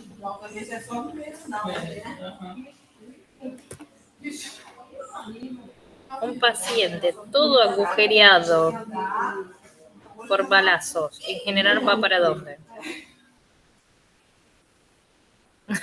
Exacto. Bien. Entonces, ahora, un ejemplo. Un paciente que le haya entrado algo en el ojo, que sea algo que le haya metido y nosotros en nuestra guardia hicimos todo un lavado con suero y no salió la cosa. Bueno, ¿dónde vamos a encontrar oftalmólogo 24 horas todos los días de la semana?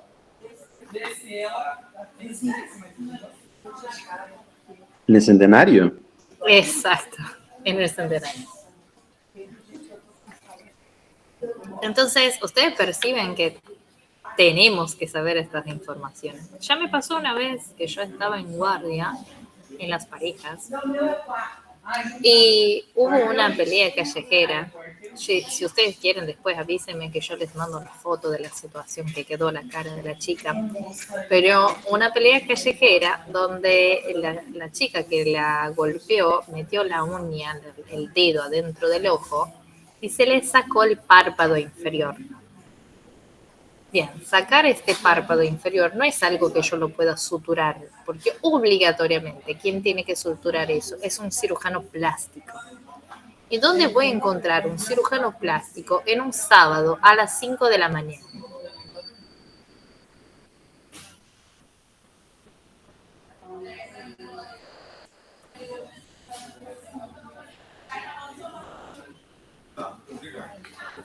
¿Qué piensan ustedes?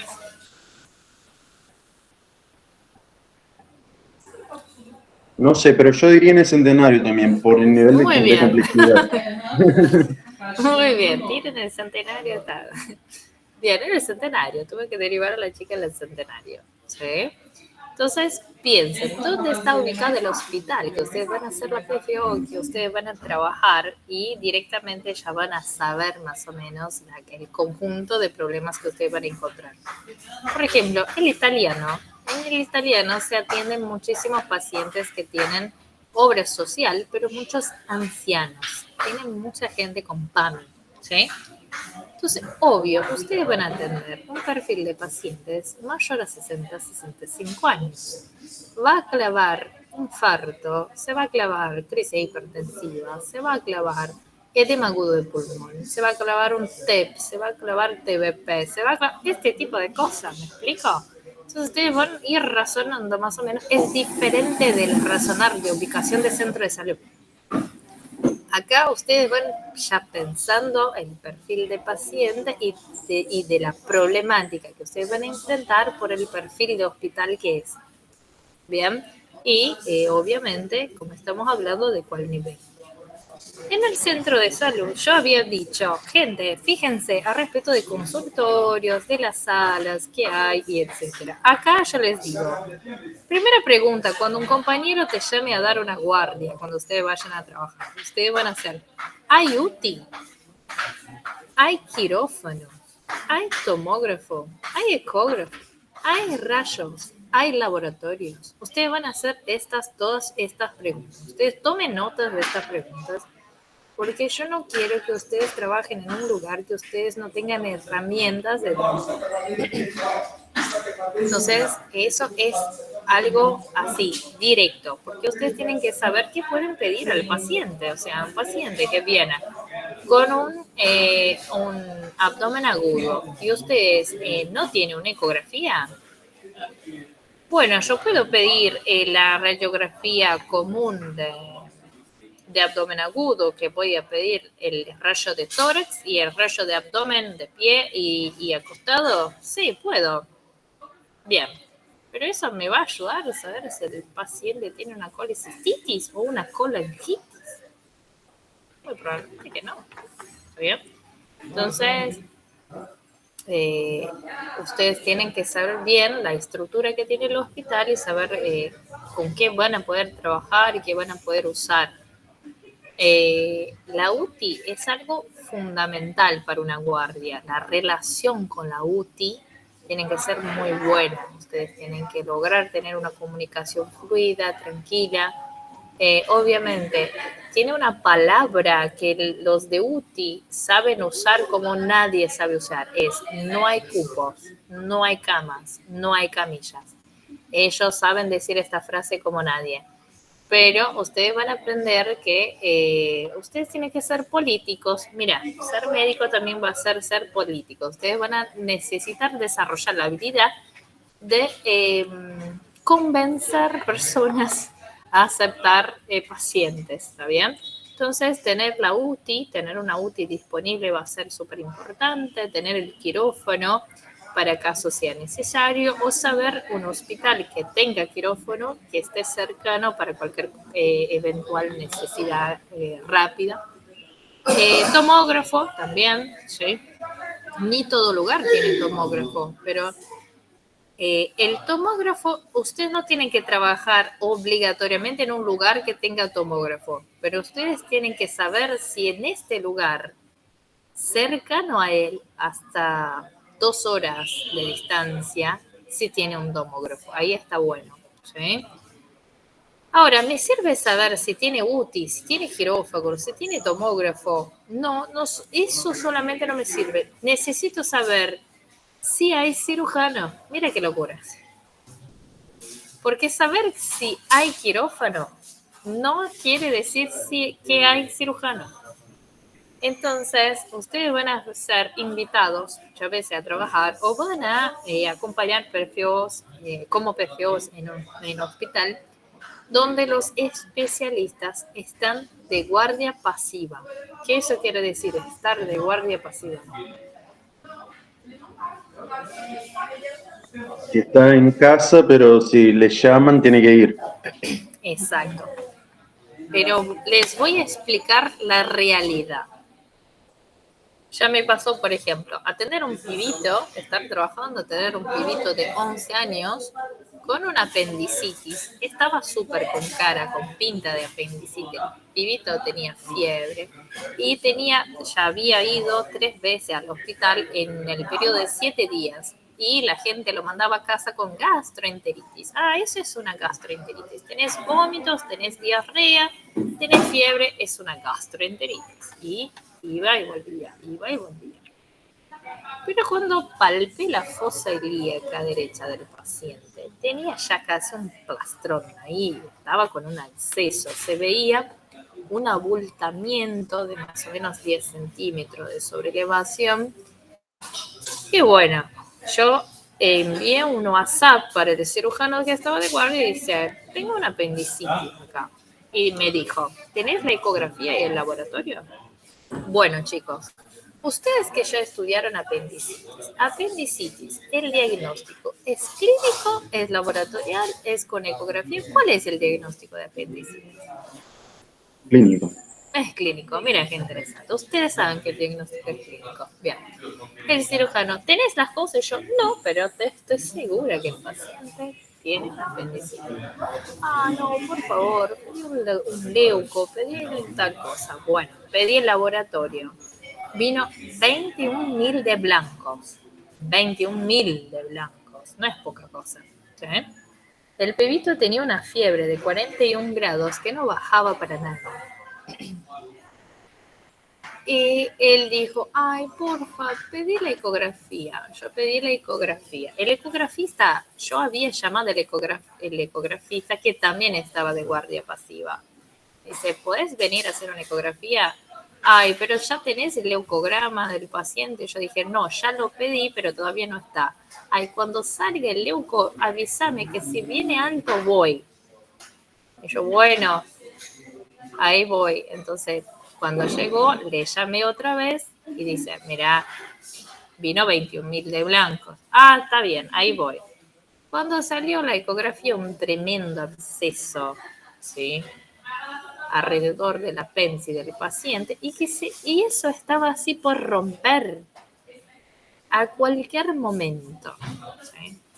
Y después de eso vino el cirujano y decidió venir a las 6 de la mañana a operar el pibito. Entonces, obviamente, si nosotros no tenemos en nuestra historia clínica escrito a las 2 de la mañana llamé al cirujano que me contesta que es necesario el leucograma. A las 2:15 llamé al ecografista que informa querer primeramente el leucograma para tener. Porque si se clava una sepsia en este pibito, ¿de quién es la culpa?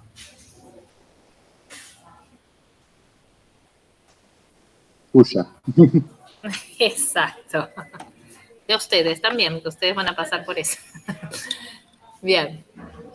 Entonces, lo que quiero explicar a ustedes en este conocimiento del campo de batalla es conocer los recursos que existen y el equipo de trabajo, quién está y si está de pasiva o si está de activa y cómo maneja el trabajo esta persona. ¿Está bien? No sean personas que son susceptibles o vulnerables a aceptar el manejo de los que ya están ahí trabajando hace muchos años, ¿sí? Eso que queremos con el curso, no solamente preparar a ustedes para la PFO, queremos preparar a ustedes para la vida. Entonces queremos proteger a ustedes y a la matrícula de ustedes lo máximo que podamos, ¿sí? Bien, En relación al consultorio, ¿cuántos consultorios hay? ¿Qué tienen en estos consultorios? ¿Qué fármacos tenemos? Muchos consultorios van a tener cajoneras o van a tener armarios que van a tener las medicaciones. Entonces puede tener medicaciones para tensión arterial, medicación antibióticos, antialérgicos, tener un montón de medicación. Tanto en pediatría cuanto en los consultorios de guardia adulta, ¿sí? Sepan lo que hay disponible. Y ojo, hay hospitales que van a tener un montón de cosas disponibles y hay hospitales que ustedes van a ver la gran diferencia que es hacer guardia en día de la semana. Porque en día de semana, principalmente cuando es de día, ¿sí? Tenemos farmacia del hospital abierta. Entonces no necesariamente vamos a abrir la cajonera o el armario, agarrar un antibiótico y dar al paciente. Vamos a hacer una ordencita para que el paciente salga del consultorio, vaya a la farmacia y retire en la farmacia del hospital mismo, de forma gratuita, la medicación. Así no vamos a usar la medicación que está en el armario, ¿sí? Pero piensen ustedes que viene un paciente después de las 8 o 9 de la noche, la farmacia no está más. Entonces ahí, a partir de este momento, vamos a empezar a retirar la medicación que está en los armarios. Y tenemos que usar con mucho cuidado porque a veces se termina la medicación y no tenemos que dar al paciente, ¿sí? Hay gente queriendo interpretar a la llamada. Y salió. Bien. Entonces, esta parte es importante también, saber qué medicaciones hay. Y yo les digo, yo también doy guardia en otro hospital que lo que hacen es no tener el armario, la cajonera, lo que hacen es tener tipo una caja que ellos escriben, caja del sábado, caja del domingo. Pone ahí las medicaciones y así, el médico que da guardia el sábado tiene que intentar usar la medicación que hay en la caja del sábado. El médico que da la guardia del domingo intentar usar la medicación que tiene la caja del domingo. Eso es muy difícil, porque tenéis que ir razonando y pensando, este paciente es tan grave a punto que tiene que empezar a tomar el antibiótico ahora, no puede esperar mañana para buscar, o por ejemplo, es un sábado, este paciente no tiene posibilidad de comprar, pero no está tan grave, puede esperar hasta lunes para retirar en la farmacia del hospital. Estos son todos razonar que nosotros antes no teníamos esta preocupación porque solamente estudiábamos medicina y ahora tenemos que estudiar el manejo médico, ¿sí? Saber cuántos médicos hay trabajando, cómo son los turnos. Los médicos se dividen, gente. Entonces nosotros muchas veces en el día vamos a veces turnando un poquito, o sea, un médico va a descansar 2 horas, el otro compañero va a trabajar por 2 horas, o va a tomar un mate, o va a hacer así. O hay equipos de trabajo que todos trabajan al mismo tiempo y solamente se turnan en la madrugada para dormir, ¿sí? Entonces presten atención cómo hacen estos médicos para medio que incorporarse al sistema. Hay médicos que son súper buena onda con los PFOs, pero ya vi médicos, por ejemplo, el PFO tenía que, como obligación, seguir al médico al consultorio cuando éste se levantaba para ir al consultorio. Tuve una compañera que no se levantó un par de veces, no sé, estaba distraída, no sé qué pasó, y la médica volvió y dijo, mira, yo ya me recibí. La obligación es tuya de saber dónde estoy y dónde voy. Si no querés levantarte, es un problema tuyo. Yo no te voy a llamar. Bueno, de forma práctica, ella tenía razón, pero fue totalmente estúpida. O sea, es una muy bruto la forma del manejo a veces.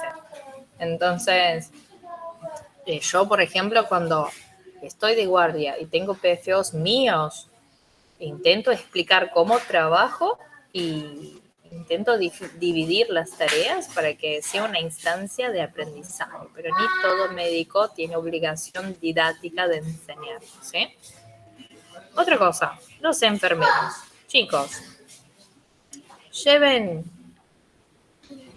dulces, lleven coxinha de Brasil, lleven cosas a los enfermeros. Tengan una buena relación con los enfermeros, por favor. Los enfermeros saben mucho. A veces hay enfermeros que saben 10 veces más que los médicos. ¿Sí? Entonces, aprendan las cosas con los enfermeros, ayuden a los enfermeros, apoyen a los enfermeros. ¿Sí? Aprendan cómo trabajan. Porque a veces nosotros vamos a estar atendiendo a los pacientes y vamos a tener que hacer ordencita para inyectarles. Hay enfermeros que se van a enojar porque de 10 pacientes que atendemos, 8 mandamos a hacer inyectables. O sea que ellos no tienen momento de descanso, por así decirlo. Entonces, muchos lo que hacen es solicitar que los de admisión o nosotros hablemos al paciente. Mira, espera afuera que te van a llamar en tu momento de hacer el inyectable. Entonces se va juntando por lo menos de a 5, dependiendo de la cantidad de pacientes, para que los enfermeros puedan hacer inyectables a cada 1 hora, 2 horas, para que no estén a todo momento trabajando.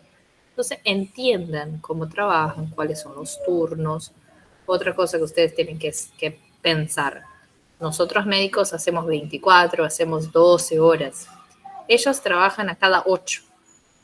Entonces, en una misma guardia vas a ver más de 3 enfermeros trabajando. En una guardia tuya de 24 horas va a turnar 3 veces los enfermeros. ¿Sí? Entonces tenés que estar atento porque a veces estás mandando o estás teniendo un manejo de algo grave o algo así y están turnando los enfermeros. Entonces estén atentos más o menos el horario que es y las cosas que vas a pedir. ¿Sí? Los que vayan por primera vez en una guardia, pregunten, ¿dónde es la sala de shock? Quiero conocer la sala de shock. Y ahí, en la sala de shock, sean curiosos, vuelvo a decir, quiero saber las ampollas que hay, dónde están. O sea, necesito hacer una intubación rápida. ¿Dónde están las cosas? ¿En qué cajones están las cosas? ¿Dónde está el kit de sutura, el kit quirúrgico? Necesito drenar una articulación. Necesito suturar un corte. ¿Dónde están las cosas? La parte del carro rojo o el carro de paro, ¿sí? Que es la cajonera que tiene el desfibrilador, que tiene todo el equipo de paro. ¿Dónde está? Déjame ver si está todo en orden, si está todo funcionando. El laringo, tiene las cosas, los laringos andan. ¿Qué tamaño de laringos tengo acá? ¿Sí? Los tubos, ¿dónde están? ¿Dónde quedan guardados? ¿Cómo quedan organizados? Las vías, ¿dónde están? Yeso, gasa, algodón, ¿dónde están? Los ansépticos, el electro, ¿sí? Las fuentes de oxígeno y parece una pelotudez, pero ¿cuáles son las fuentes que funcionan? Porque ni toda fuente de oxígeno que está en la pared anda, ¿sí? Entonces a veces en el desespero, en un momento de un paro respiratorio de un paciente, enchufamos la vía y no anda, el paciente no respira, no tenemos oxígeno, ahí tenemos que trasladar al paciente rápidamente para otra pared con fuente de oxígeno que funcione. Son pequeños detalles que nosotros a veces solamente vamos a estar atentos en la práctica. ¿Bien? Bueno, en el caso del sistema o en el cuaderno de la historia clínica de la guardia, ¿sí? Ustedes tienen que poner nombre y apellido del paciente, algunas guardias van a poner la edad, antecedentes generales, alergias, el motivo de consulta, 1 o 2 palabras, como ustedes ya saben, empezar la enfermedad actual. Paciente refiere que, bla, bla, bla, o paciente acude a guardia acompañado de su madre o de su marido o de su tal cosa por un cuadro de y ta. O paciente ingresa en ambulancia por un cuadro de y ta. ¿Sí? Entonces existen varias formas de empezar la enfermedad actual, pero siempre empiecen con una construcción textual directa, clara, objetiva, ya informando. Puede ser paciente ingresa por sus propios medios o refiriendo tal cosa. Puede ser también, ¿sí? Pero armen más o menos la enfermedad actual con una secuencia organizada que ustedes tienen que ir practicando. Al inicio tardamos un poco a escribir y eso empieza a tardar la atención de los pacientes. Entonces, ojo con eso. Bien. Yo trabajo en 4 hospitales actualmente y 3 de ellos son por sistema escrito y uno es por cuaderno. ¿Sí? Cuando van a escribir, yo les recomiendo empezar las preguntas del paciente antes de enfocarse en el motivo de consulta, enfoquen en antecedentes. Pero Mari, yo estoy en una guardia, ¿por qué voy? Bueno, simple. Paciente viene por dolor en hipocondrio derecho. Y si hubieras preguntado de inicio, ¿tenés antecedente de algo? Y el paciente dice, piedras en la vesícula, bla. Bueno, te cortó una gran cantidad de cosas que te pasa por la cabeza, ¿sí? O paciente viene por un cuadro de faringitis y olvidaste de preguntar y el paciente es alérgico a penicilina. Por Dios, ¿sí? Entonces, la recomendación que les doy es, el paciente ingresa al consultorio, vas a preguntar otra vez, ¿tu nombre y apellido? Me llamo Juan y tengo 35 años. Perfecto. Juan, ¿tienes antecedente de alguna enfermedad? ¿O tenés alguna enfermedad que te conozcas? ¿Tomás alguna medicación todos los días? Porque a veces el paciente dice que no tengo ninguna enfermedad y dice, sí, tomen Alaprim. Bueno, Juan, gracias, tomás una medicación porque sos hipertenso. Juan, ¿sos alérgico a algo o a alguna medicación? Ay, sí, doctora, soy alérgico a la penicilina. Gracias. Bueno, Juan, contame, ¿por qué viniste? Ay, doctora, vine porque me duele la garganta. Bueno, paciente refiere odinofagia. Y ahí empezás con vas a poner el motivo de consulta, odinofagia, y después la enfermedad actual, empezar con la referencia del paciente. Y vas poniendo todo. Después, en el examen físico, ustedes van a ver que la mayoría de los compañeros en la guardia van a poner examen físico, tal cosa sin particularidad, tal cosa sin particularidad, tal cosa sin particularidad. Y ahí va a poner orofaringe congestiva sin exudados. O sea, es solamente enfocado en la parte de la garganta porque el paciente dijo que le duele la garganta. Yo, Mariana, no me gusta hacer eso.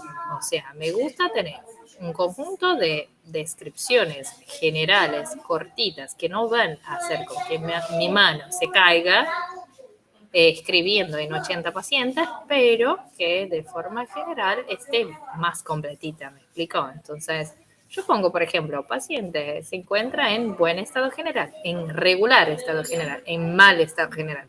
Ya digo más o menos cómo está de forma general. Orientado en tiempo, espacio, persona, murmullo vesicular, tal cosa. O sea, voy a poner buena entrada bilateral de aire sin ruidos agregados. Escribo beba, B-E-B-A, sin ruidos agregados. Eso no me cuesta ni 2 segundos. Y ya puse la vía aérea como estaba, ¿sí? Entonces voy poniendo un conjunto de cosas más rapiditas, pero ya doy una referencia global del examen físico. Voy para complementarios, se solicita radiografía, se solicita hemograma, se solicita tal cosa y después conducta. Se le indica penicilina benzatínica, 2.400.000 unidades intramuscular, dosis única, más pauta de alarma, de fiebre, de tal cosa y interconsulta en 48 horas con clínica general. Listo, terminado. Eso tardó ni 8 o 10 minutos para escribir y al mismo tiempo ya tenemos, legalmente estamos protegidos. Diferencia de la historia clínica de internación transitoria. Chicos, en guardia vamos a tener pacientes que vamos a atender, vamos a dar la medicación, van a tratar en casa y listo, se van a casa. Perfecto. Van a tener algunos pacientes que ustedes van a necesitar que el paciente se quede internado, pero no internado por 2 días, internado por 4 horas, internado para tomar un suerito de 2 horas, internado. Eso se llama internación transitoria. Muchos hospitales tienen 2 hojas diferentes: hoja de internación transitoria y hoja de internación en sala, o hoja de internación definitiva o hoja de internación clínica. Tiene una variación de los nombres. Pero piensen ustedes, ¿cuál es la diferencia? Bueno, ustedes van a internar a un paciente. Ahí ustedes van a dar las prescripciones, las órdenes médicas de todo lo que ustedes quieran que haga este paciente en las próximas horas que va a quedar ahí. Si es una hoja transitoria, ustedes van a poner los datos generales del paciente, van a poner la historia clínica un poco más detallada, ¿sí? Entonces, no es como esta anterior, que ustedes ponen en el sistema, en el cuaderno, 8 renglones de detalles y listo. No, acá ustedes van a poner un poco más de atención porque algo tiene que estar bien explicado por qué ustedes internaron a este paciente. Ah, pero es una internación para suero, no importa, pero ¿por qué no mandó a casa a tomar medicación oral? Algo tiene. Este criterio de gravedad, este criterio de decisión tiene que estar bien descrito en la historia clínica, porque también el hospital puede empezar a cagarte a trompada porque internas mucho paciente, ¿sí? Ay, no quiero contratar más tal médico porque a cada 80 pacientes que atiende, interna 40. No tenemos sala para tantos pacientes. Entonces, ustedes necesitan escribir bien en la historia clínica de la transitoria algo que deje más claro, más evidente por qué ustedes están internando a ese paciente, ni que sea de forma transitoria. El examen físico, las indicaciones para enfermería.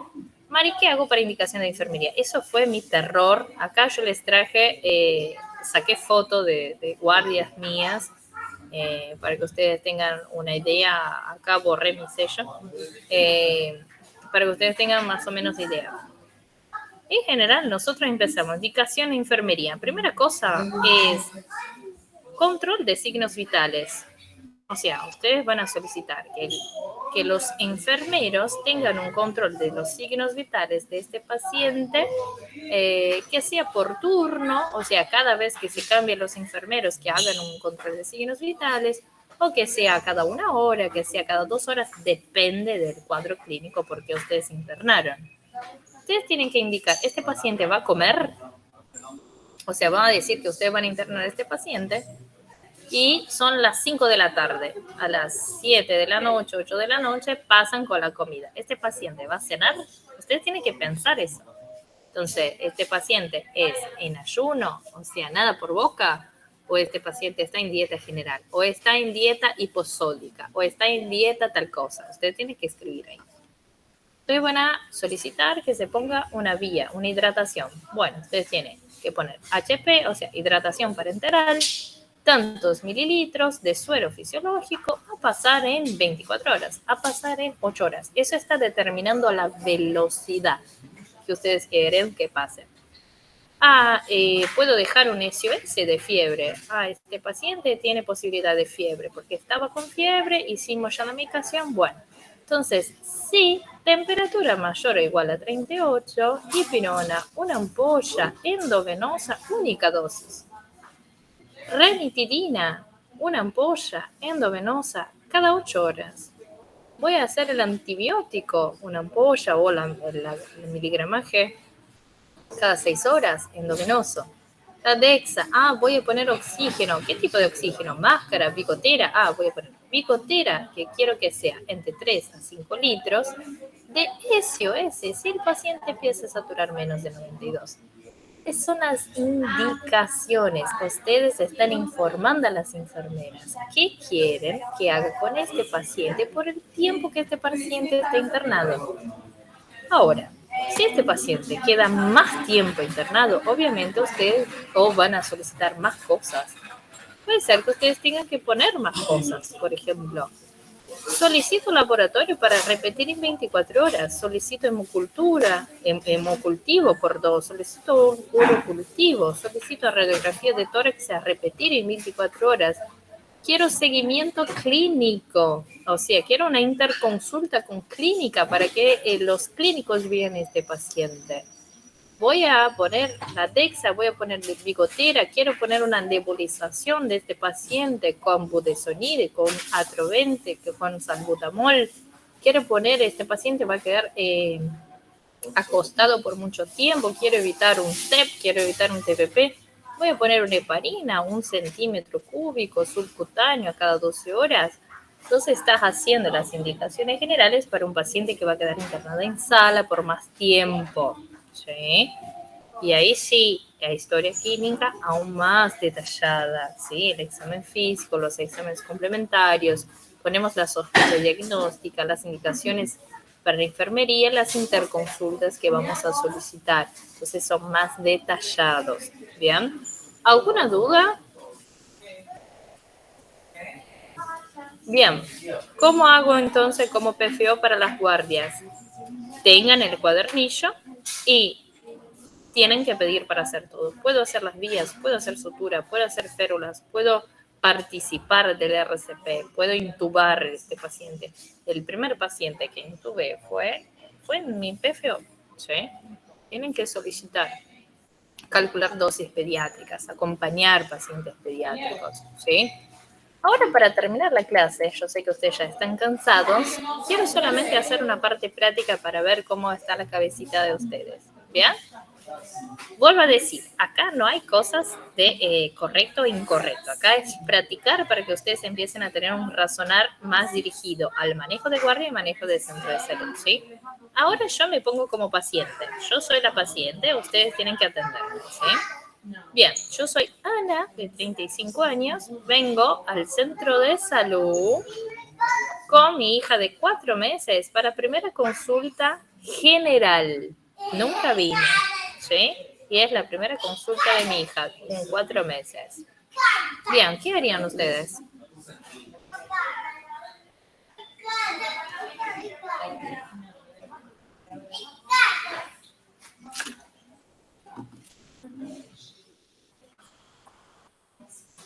¿Y por lo visto nada?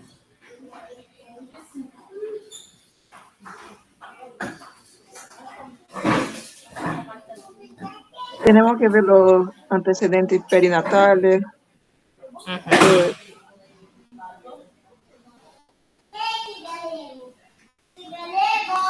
No, no tiene. Es la primera consulta.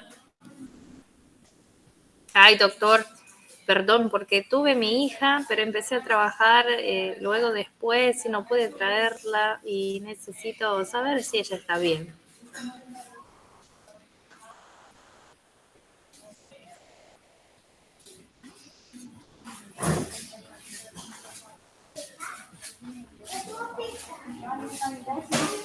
Hay que preguntar, madre, ¿tenés carpeta en este centro de salud?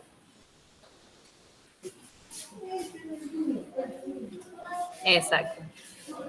Muy bien. Sí, doctor, tengo mi carpeta. Sí, puede poner mi hija dentro de mi carpeta sin problemas.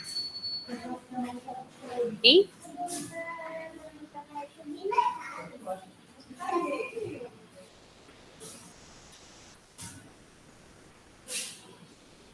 Listo, doctor. Mi hija está bien, ¿puede llevarla?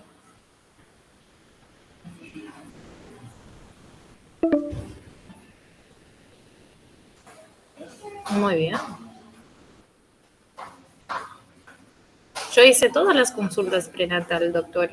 Hice las ecografías, me tomé las vitaminas que me pidieron. Ana, mi hija, yo soy Ana y mi hija también. Ana Clara se llama mi hija.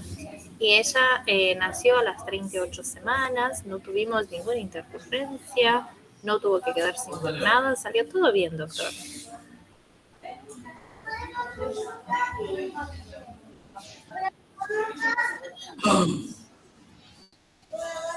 Muy bien, sí. El examen físico no tiene particularidades.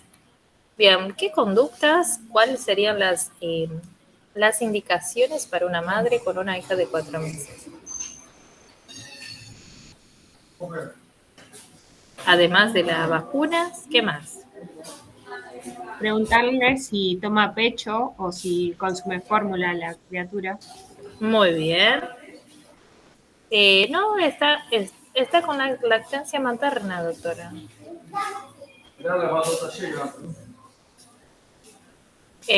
Pero puedo dejar de darle la leche materna, doctora, porque me cuesta, porque necesito trabajar y es difícil esta parte.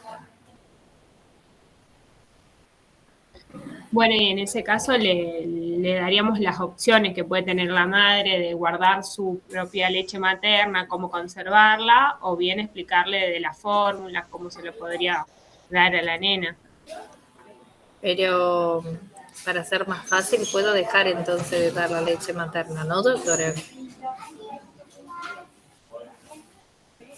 Y el ideal es que no. El ideal es enseñar a la madre cómo se saca la leche materna y cómo se almacena para que le dé a la nena mientras no está. Ah, bien. Recomendarle de que hasta los 6 meses prioritario que continúe con la lactancia materna, por los beneficios. Bien.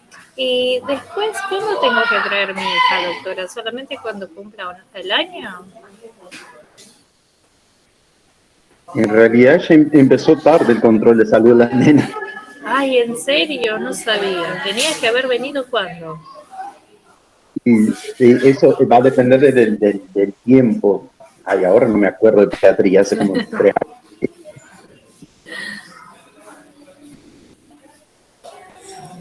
Bien. Acá ustedes avanzaron bien. Sería hablar con la madre, preguntar cómo está, preguntar cómo anda la casa, cómo están las cosas, llenar la carpeta, hacer la construcción de la carpeta general, verificar si la madre trajo el carnet perinatal, si lo tenemos en la carpeta, verificar si las consultas de verdad cumplió como dijo la madre. Ver también, ustedes hicieron preguntas del preparto, del parto, pero y la pregunta del posparto, o sea, ¿pasó algo con la chica en los últimos 4 meses? ¿Está comiendo bien? ¿Duerme bien? ¿Cómo está interactuando? ¿Sostiene el cuello? Vamos a ver cómo está de forma general el neurodesarrollo. La leche, ¿está tomando bien? Madre, ¿tenés algún problema? Pis, hace, caca, hace, dolor, tiene cólicos, tiene eso, tiene... O sea, un montón de preguntas, ¿sí? Para saber cómo anda este desarrollo. Y después ir para la conducta. Mira, madre, es muy importante las consultas pediátricas porque vamos a acompañar el desarrollo de la niña. Sí, ella tiene que venir hasta los 6 meses. Es importante una consulta cada 2 meses como mínimo, después a cada 3 y después una consulta cada 6 meses hasta que cumpla los 2 años. ¿Sí? Vamos a medir, vamos a pesar, vamos a percentilar, vamos a ver el perímetro cefálico, ¿sí? Vamos a explicar a esta madre cómo dar la leche, cómo almacenar, que la leche puede quedar en la heladera, pero que no se ponga en la puerta de la heladera, que se ponga adentro, que sea como máximo 12 horas en la heladera, pero hasta 15 días en el freezer. O sea, un conjunto de explicaciones para aprovechar este momento y preguntar, madre, ¿vos estás bien? ¿Y tus vacunas están actualizadas? Entonces, preguntar de la madre, preguntar de la nena, todo un momento importante general. ¿Sí? ¿Dudas?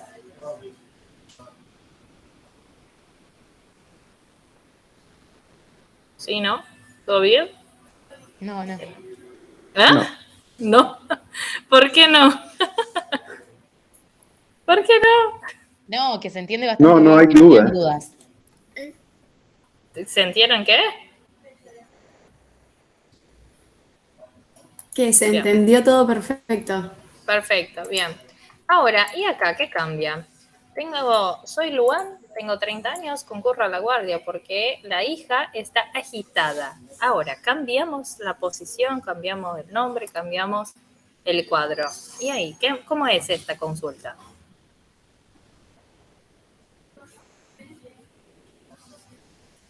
No, doctor, no. Estoy súper desesperado. Hace 3 horas que la nena no está súper agitada.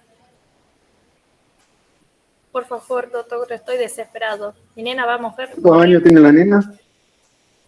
¿Perdón, qué? ¿Cuántos años? ¿Cuántos años tiene la nena?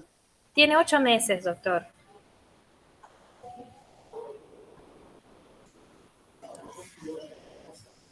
Bien, ella empezó hace 3 horas más o menos que está agitada de esta forma, pero estaba todo bien, no sé. No, fiebre. Sí, hizo 37, no sé, doctor, sí, 37 fiebre. ¿Qué es la primera vez que le pasa eso? Sí.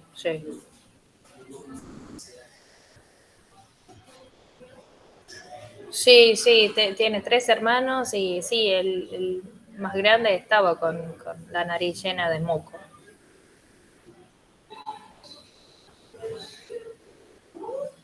Ay, doctor, qué desespero, ¿qué hago?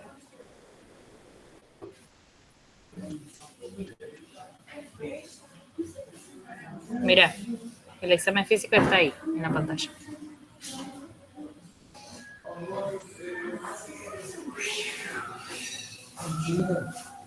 Clasificamos según la escala de tal. ¿Y? ¿Es grave, doctora? ¿O puedo llevar a mi hija a mi casa? No, internamos. Bien, ¿y qué van a hacer, doctores? ¿Internamos de forma definitiva? Tengo que hablar con mi mujer. La nena se va a quedar por días acá. Y no, ese es el caso que usamos tal o sea, hacemos los puffs de salbutamol, le esperamos 20 minutos y vemos si evoluciona el paciente.